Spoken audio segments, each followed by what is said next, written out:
Era uma segunda-feira, bem no começo da tarde mesmo. Eu tava na casa da minha mãe, ele tava na nossa casa, dormindo. E, gente, eu fiquei, desde a hora que eu acordei muito esquisita. Acordei com um mau pressentimento muito estranho. E eu comecei a rastreá-lo. E ele tinha acabado de sair de casa. Quando ele foi saindo e indo em direção ao destino dele, eu percebi que era totalmente ao contrário dos lugares que normalmente ele ia. Então eu comecei a estranhar já. E quando ele parou, foi pimba, assim, já dava pra ver. Eu coloquei lá no Google Maps, nas fotos, e já apareceu o motel que ele tava, o endereço certinho.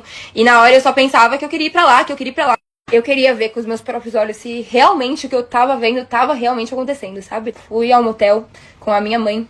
Foi a única coisa que eu pensava, eu queria que ela fosse comigo. A gente entrou, eu vi o carro dele, eu parei, liguei, ele não me atendia.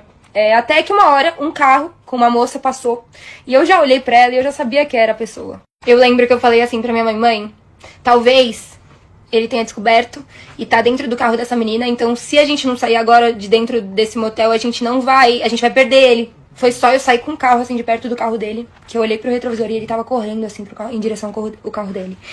Eu saí do carro correndo também. E eu olhei pra ele só... Gente, eu só conseguia falar, você tem noção do que você acabou de fazer?